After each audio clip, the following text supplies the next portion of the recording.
ഡീസ് കുക്കിങ്ങിൻ്റെ പുതിയൊരു വീഡിയോയിലേക്ക് എല്ലാവർക്കും സ്വാഗതം. ഞാനിന്നിവിടെ ഉണ്ടാക്കാൻ പോകുന്നത് സാമ്പാർ പൊടിയാണ്.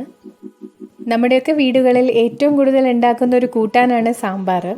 പക്ഷെ പലരും ഇത് ഉണ്ടാക്കാറുള്ളത് പുറത്തുനിന്ന് വാങ്ങുന്ന സാമ്പാർ പൊടി ഉപയോഗിച്ചിട്ടാണ്.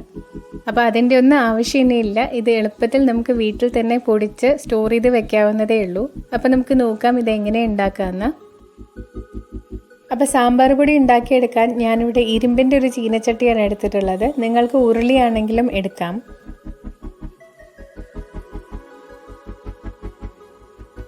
നമ്മൾ ആദ്യം തന്നെ ചേർത്ത് കൊടുക്കുന്നത് സാമ്പാർ പൊടിയുടെ മെയിൻ ഇൻഗ്രീഡിയൻ്റ് ആയ മല്ലിയാണ്. മുഴുവനായിട്ടുള്ള മല്ലി. ഇത് ഞാൻ 200 ഗ്രാം മല്ലിയാണ് എടുത്തിട്ടുള്ളത്. ഇത് നല്ലോണം നമുക്കൊന്ന് വറുത്തെടുക്കണം. വറുത്തെടുക്കുക എന്ന് പറയുമ്പോൾ ലോ ഫ്ലെയിമിൽ ഇട്ടിട്ട് വേണം വറുത്തെടുക്കാൻ. ഹൈ ഫ്ലെയിമിൽ ഇട്ട് കൊടുത്ത് വറുത്തെടുക്കരുത്, പെട്ടെന്ന് കരിഞ്ഞു പോവും.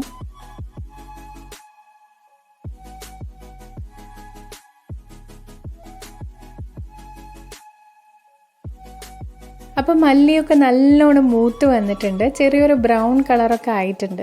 ഇത് ഇത്രയും തന്നെ മതി. നമുക്കിത് വേറൊരു പാത്രത്തിലേക്ക് മാറ്റാം. നമ്മൾ അടുത്തതായി ഈ ചട്ടിയിലേക്ക് ഇട്ട് കൊടുക്കാൻ പോകുന്നത് ഉണക്കമുളകാണ്.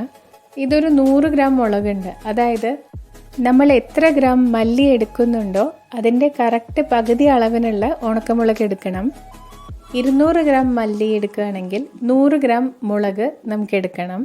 അപ്പോൾ മല്ലി വറുത്തെടുത്തതുപോലെ ലോ ഫ്ലെയിമിൽ ഇട്ട് കൊടുത്തിട്ട് വേണം ഈ മുളകും വറുത്തെടുക്കാൻ, ഇല്ലെങ്കിൽ കരിഞ്ഞു പോവും. അടുത്തതായി വറുത്തെടുക്കാൻ പോകുന്നത് 50 ഗ്രാം അരിയാണ്. ഏത് അരിയാണെങ്കിലും കുഴപ്പമില്ല. പച്ചരിയോ പുഴുങ്ങലരിയോ പൊന്നിയരിയോ ഏത് വേണമെങ്കിലും നിങ്ങൾക്ക് എടുക്കാം. അപ്പം നമ്മൾ അരി ചേർത്ത് കൊടുക്കുന്നത് സാമ്പാറിന് നല്ലൊരു കൊഴുപ്പും നല്ലൊരു മണമൊക്കെ കിട്ടുന്നതിനാണ്. അപ്പോൾ ഇതും നല്ലോണം നമുക്കൊന്ന് വറുത്തെടുക്കാം.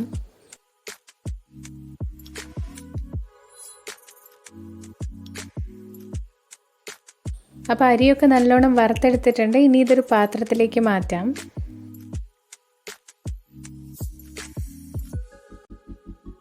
ഇനി നമ്മൾ വറുത്തെടുക്കുന്നത് കടലപ്പരിപ്പാണ്. 100 ഗ്രാം കടലപ്പരിപ്പാണ് ഞാൻ എടുത്തിട്ടുള്ളത്. ഇതും ഇതുപോലെ നല്ലോണം ഒന്ന് വറുത്തെടുക്കാം.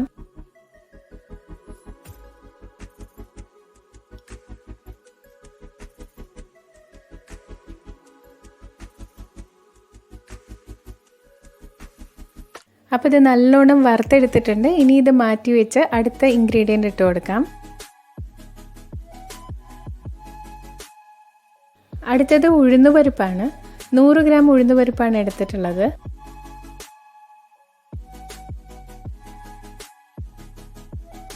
നല്ലപോലെ ഒന്ന് വറുത്തെടുക്കാം. നമ്മൾ എടുത്തിരിക്കുന്ന എല്ലാ ഇൻഗ്രീഡിയൻസും ഇതുപോലെ ലോ ഫ്ലെയിമിൽ ഇട്ട് കൊടുത്ത് കുറച്ച് സമയം എടുത്തിട്ട് വേണം വറുത്തെടുക്കാൻ.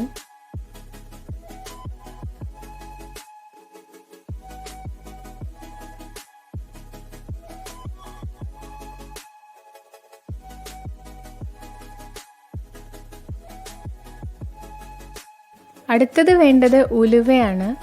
അപ്പം ഞാനിവിടെ എടുത്തിട്ടുള്ളത് 50 ഗ്രാം ഉലുവയാണ്. ഉലുവ പെട്ടെന്ന് തന്നെ കരിഞ്ഞു പോവും. അതുകൊണ്ട് ലോ ഫ്ലെയിമിൽ ഇട്ട് കൊടുക്കാനും ഇടയ്ക്കിടയ്ക്ക് ഇളക്കി കൊടുക്കാനും മറക്കരുത്. അടുത്തതായി ചേർത്ത് കൊടുക്കുന്നത് മസൂർ ദാളാണ്. 100 ഗ്രാം മസൂർ ദാളാണ് ഞാൻ എടുത്തിരിക്കുന്നത്. അപ്പോൾ അതുകൂടി നമുക്കിതിലേക്ക് ഇട്ട് കൊടുക്കാം. ഈ മസൂർ ദാൽ തികച്ചും ഓപ്ഷണലാണ്. നിങ്ങളുടെ കയ്യിൽ ഉണ്ടെങ്കിൽ മാത്രം ഇട്ട് കൊടുത്താൽ മതി. ഇപ്പോൾ എൻ്റെ കയ്യിൽ ഉണ്ടായിരുന്നത് കൊണ്ടാണ് ഞാൻ ഇട്ട് കൊടുത്തത്. ഇതിന് പകരമായി നിങ്ങൾക്ക് വേണമെങ്കിൽ 50 ഗ്രാം പൊട്ടുകടല അഥവാ പൊരികടല ചേർത്ത് കൊടുക്കാം. അതും തികച്ചും ഓപ്ഷണലാണ്. അപ്പോൾ മസൂർ ദാൽ നല്ലോണം വറുത്തെടുത്തിട്ടുണ്ട്. ഇനി ഇതിലേക്ക് തന്നെ ഞാൻ ചേർത്ത് കൊടുക്കുന്നത് കായത്തിൻ്റെ പൊടി കൂടിയാണ്. ഞാൻ 50 ഗ്രാം കായത്തിൻ്റെ പൊടിയാണ് ചേർത്ത് കൊടുക്കുന്നത്. ഇത് പൊടി ആയതുകൊണ്ട് തന്നെ ജസ്റ്റ് ഒന്ന് വറുത്തെടുത്താൽ മതി. അതുകൊണ്ടാണ് ഈ മസൂർ ദാലിൻ്റെ കൂടെ തന്നെ ഇട്ട് വറുത്തെടുക്കുന്നത്. നിങ്ങളെടുക്കുന്നത് കട്ടക്കായമാണെങ്കിൽ ഈ മസൂർ ദാൽ എടുത്ത് മാറ്റിയതിന് ശേഷം കുറച്ച് എണ്ണ ഒഴിച്ചു കൊടുത്ത് അതിലേക്ക് 50 ഗ്രാം കായം ഇട്ട് കൊടുത്ത് ജസ്റ്റ് ഒന്ന് വറുത്തെടുത്താൽ മതി. അപ്പോൾ അത് വേഗം പൊടിഞ്ഞു കിട്ടും. അല്ലെങ്കിൽ ഇതുപോലെ പൊടി ഉപയോഗിച്ചാൽ മതി. ഇനി ഇത് രണ്ടുമല്ലെങ്കിൽ സാമ്പാർ ഉണ്ടാക്കുന്ന സമയത്ത് പരിപ്പിൻ്റെ കൂടെ സാമ്പാറിന് ആവശ്യമായിട്ടുള്ള കായം ഒന്ന് വേവിച്ചെടുത്താലും മതി. ഇനി അവസാനമായി നമ്മൾ ചേർത്ത് കൊടുക്കുന്നത് കറിവേപ്പില കൂടിയാണ്. കുറച്ചധികം കറിവേപ്പില വേണം. എന്നിട്ട് ഇതൊന്ന് ഡ്രൈ ആക്കി കിട്ടുന്നത് വരെ വറുത്തെടുക്കണം. അപ്പോൾ നമ്മൾ ചേർത്ത് കൊടുക്കുന്ന കറിവേപ്പിലയും ഉലുവയും അതുപോലെ തന്നെ കായത്തിൻ്റെ പൊടിയാണ് നമ്മുടെ സാമ്പാറിന് നല്ലൊരു മണമൊക്കെ കൊടുക്കുന്നത്. അപ്പോൾ അതുപോലെ തന്നെ ഇത് ഹെൽത്തിനും നല്ലതാണ്. അപ്പോൾ സാമ്പാർ പൊടിക്കുള്ള എല്ലാ ഇൻഗ്രീഡിയൻസും ഒരുപോലെ വറുത്തെടുത്തിട്ടുണ്ട്. ഇനി ഇതെല്ലാം കൂടി ഒന്ന് മിക്സ് ചെയ്ത് കൊടുക്കാം. അപ്പോൾ ഞാൻ എടുത്തിരുന്ന ഇൻഗ്രീഡിയൻസിൻ്റെ അളവ് ഒന്നുകൂടി ഒന്ന് പറഞ്ഞു തരാം. ഞാൻ 200 ഗ്രാം മല്ലിയാണ് എടുത്തത്. പിന്നെ എടുത്തത് മുളകാണ്. എടുത്ത മല്ലിയുടെ എക്സാക്റ്റ് പകുതി, അതായത് 100 ഗ്രാം മുളകാണ് എടുത്തത്. പിന്നെ 50 ഗ്രാം അളവിൽ അരിയും ഉലുവയും കായത്തിൻ്റെ പൊടിയും എടുത്തിരുന്നു. അതുപോലെ 100 ഗ്രാം അളവിൽ കടലപ്പരിപ്പും ഉഴുന്നുപരിപ്പും മസൂർ ദാലും എടുത്തിരുന്നു. പിന്നെ കുറച്ചധികം കറിവേപ്പിലയും കൂടിയാണ് ഇട്ട് കൊടുത്തിട്ടുള്ളത്.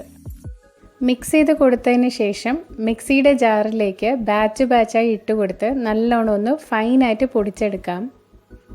അപ്പം നല്ല ഫൈനായിട്ട് പൊടിച്ചെടുത്തിട്ടുണ്ട്. ഇത് കുറച്ചധികം അളവിലുള്ളത് കൊണ്ട് തന്നെ ഒരു എയർ ടൈറ്റ് കണ്ടെയ്നറിലോ അല്ലെങ്കിൽ ഒരു സിപ്ലോക്ക് ബാഗിലോ ആക്കിയതിന് ശേഷം ഫ്രിഡ്ജിൽ സ്റ്റോർ ചെയ്ത് വെക്കാവുന്നതാണ്. അപ്പോൾ ഇതിലൊരു തുള്ളി വെള്ളമോ എണ്ണയോ ഒന്നും യൂസ് ചെയ്യാത്തത് കൊണ്ട് തന്നെ ഇത് വളരെയധികം കാലത്തേക്ക് കേടുകൂടാതെ ഇരുന്നോളും. ഇനി നിങ്ങൾ സാമ്പാർ ഉണ്ടാക്കുമ്പോൾ തേങ്ങ ചേർക്കുന്നുണ്ടെങ്കിൽ തേങ്ങ വറുത്തതിന് ശേഷം ആ തേങ്ങയിലേക്ക് ഈ സാമ്പാർ പൊടി ആവശ്യത്തിനനുസരിച്ചിട്ടുള്ളത് ചേർത്ത് കൊടുക്കുക. എന്നിട്ട് ചെറുതായി ഒന്ന് ചൂടാകുമ്പോൾ സ്റ്റൗ ഓഫ് ചെയ്ത് കൊടുത്ത് നല്ല ഫൈനായിട്ട് അരച്ചെടുക്കുക. അതല്ല നിങ്ങൾ സാമ്പാർ പൊടി മാത്രമാണ് ഉപയോഗിക്കുന്നതെങ്കിൽ ഈ സാമ്പാർ പൊടി കുറച്ച് വെള്ളത്തിൽ ഒന്ന് മിക്സ് ചെയ്തെടുത്തതിന് ശേഷം മിക്സിയിലിട്ട് ജസ്റ്റ് ഒന്ന് കറക്കിയെടുത്തതിന് ശേഷം സാമ്പാറിലേക്ക് ഒഴിക്കുക. അപ്പോൾ കടകളിൽ നിന്ന് ഇനി സാമ്പാർ പൊടി വാങ്ങാതെ ഇത് എളുപ്പത്തിൽ തന്നെ നമുക്ക് വീട്ടിൽ പൊടിച്ച് സ്റ്റോർ ചെയ്ത് വെക്കാം. അപ്പോൾ ഇന്നത്തെ ഈ വീഡിയോ എല്ലാവർക്കും ഇഷ്ടമായി എന്ന് കരുതുന്നു. ഇഷ്ടപ്പെട്ടാൽ എപ്പോഴും പറയുന്നത് പോലെ ലൈക്ക് ചെയ്യുക, ഷെയർ ചെയ്യുക, കമൻറ്റ് ചെയ്യുക, നിങ്ങളുടെ ഫീഡ്ബാക്കും അറിയിക്കുക. അതുപോലെ തന്നെ ഈ ചാനൽ ഇതേവരെ സബ്സ്ക്രൈബ് ചെയ്യാത്തവരുണ്ടെങ്കിൽ ഒന്ന് സബ്സ്ക്രൈബ് ചെയ്യാനും കൂടെ തന്നെയുള്ള ബെല്ലൈക്കൺ ക്ലിക്ക് ചെയ്യാനും മറക്കരുത്. പുതിയൊരു വീഡിയോവുമായി വീണ്ടും കാണാം.